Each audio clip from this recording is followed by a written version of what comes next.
भगवान पृथु जो हैं, जिन्होंने पृथ्वी पर आकर, सुखदेव जी महाराज कहते हैं, जीवों की सुंदर सुंदर व्यवस्थाएं की, नगर इत्यादि छोटे गांव इत्यादि बसाए, अद्भुत व्यवस्थाएं की और अश्वमेध यज्ञ किए उन्होंने।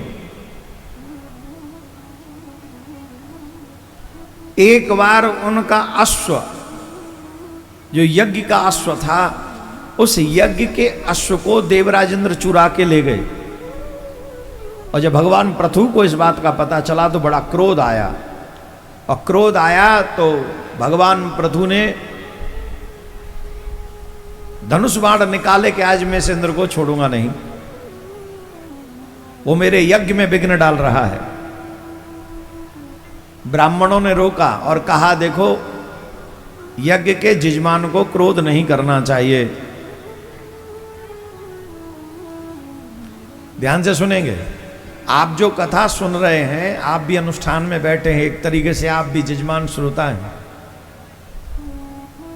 तो जब भी कोई अनुष्ठान हो तो आपको क्रोध नहीं करना चाहिए। क्रोध करने से भजन नष्ट हो जाता है, सुकृत नष्ट हो जाते हैं। आजकल लोग भजन तो करते नहीं है, क्रोध बात बात पे करते हैं और फिर कहते हैं भजन का फल नहीं मिल रहा। कहां से मिलेगा? एक माला करते हो, सांप की तरह फुंकार मारते रहते हो, न छोटे को देखते हो न बड़े को देखते हो, बस चिल्लाते ही रहते हो। ऐसे समझो जैसे तय पे बैठे हो। शांति से तो बोलोगे नहीं, मीठा तो बोलोगे ही नहीं, एकदम जैसे वो फुसकार ना भरा है, यूं हल्ला मचा के ठाड़ो हजा का फने ऊंचो करके, ऐसा तो तुम्हारा स्वभाव है। भजन कहां प्रभाव करेगा बताओ? भजन की करी एक माला, क्रोध करके वो और कर दिया गड़बड़ झाला।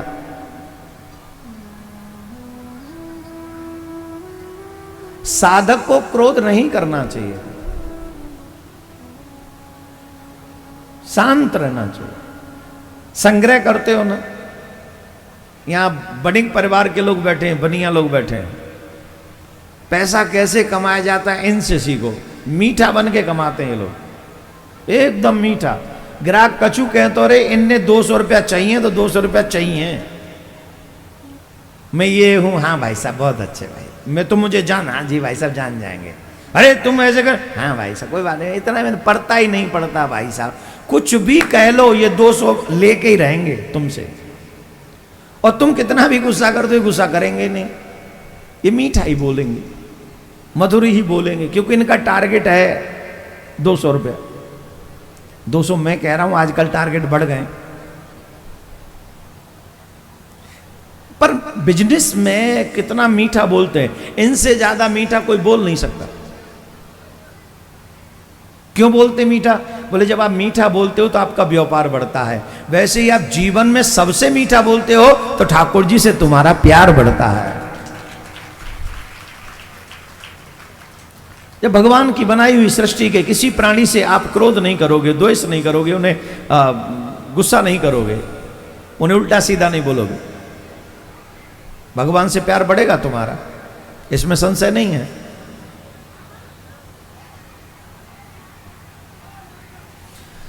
तो ब्राह्मणों ने कहा आप क्रोध मत करिए, क्रोध नहीं करना आपको। अरे बोले वो मेरा अश्व ले गया, क्रोध कैसे न करूं? बोले आप हमें बताओ आप चाहते क्या हो, आप जो चाहो सो करें। बोले ऐसे मंत्र पढ़ो,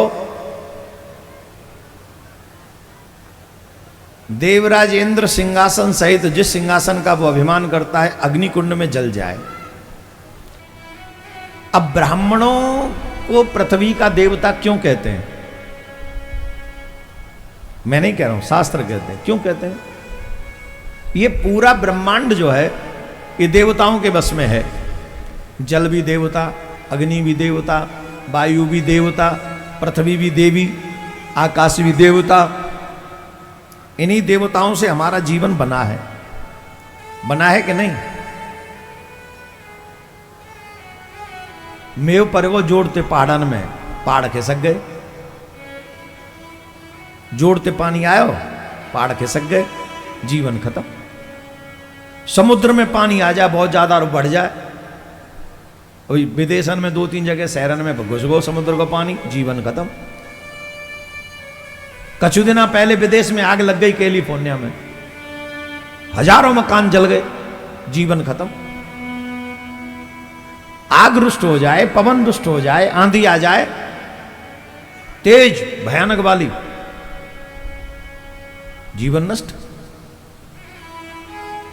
तो ये पृथ्वी जो है, मानव जो है, संसार जो है, ये देवताओं के बस में है, हम अपने हाथ में नहीं है। ये पूरा संसार देवताओं के बस में है और देवता मंत्रों के बस में है। वो देवता देवाधीनम जगत सर्वम, हम ऐसे नहीं बोल रहे, देवाधीनम जगत सर्वम मंत्राधीनम च देवता ते मंत्रा ब्राह्मणाधीनम तस्मात् ब्राह्मण देवता। ये पूरी पृथ्वी देवताओं के अधीन है, देवता मंत्रों के अधीन है और मंत्र ब्राह्मणों के अधीन है, इसलिए पृथ्वी का देवता ब्राह्मण को माना जाता है। अब तुम मानो या मत मानो वो तुम्हारी मर्जी, हम फोर्स नहीं कर रहे ब्राह्मण को देवता, पर ब्राह्मण को मानव तो मानो, देवता मत मानो, मानव तो मानो। और ब्राह्मण से भी निवेदन है, सबको मानव मानो, सबको प्यार करो, सबको स्नेह करो। भगवान स्वयं कहते हैं सब मम प्रिय सब मम उपजाए, सबते अधिक मनुज मोहि भाई। भगवान ने कहा पूरा ब्रह्मांड मैंने बनाया है और सब मेरे प्रिय हैं और सबसे अधिक मुझे मनुष्य प्रिय है। ये भगवान का वाक्य है। तो ब्राह्मणों ने ऐसे मंत्र पढ़े महाराज, ऐसे मंत्र पढ़े, ऐसे मंत्र पढ़े, देवराज इंद्र सिंहासन से, सिंहासन सहित अग्निकुंड में स्वाहा होने लगे। तब ब्रह्मा जी आए और ब्रह्मा जी ने रोका, बोले अरे भैया देवताओं, ब्राह्मण देवताओं, तुम इंद्र ये जरा दोगे या स्वाहा कर दोगे, यही की आहुति दे दोगे, थोड़ा तो शांति रखो। बोले जजमान चाहता है, तो ब्रह्मा जी ने जजमान को भी समझाया, आप तो स्वयं भगवान हैं, आपको क्या आवश्यकता है ये अश्वमेध यज्ञ करने की। देवराज इंद्र तो वैसे ही जलनशील पदार्थ है, इसको टेंशन रहता है कहीं ऐसा ना हो कि हमारा इंद्रासन छिन जाए, तो भगवान ने उसे क्षमा कर दिया।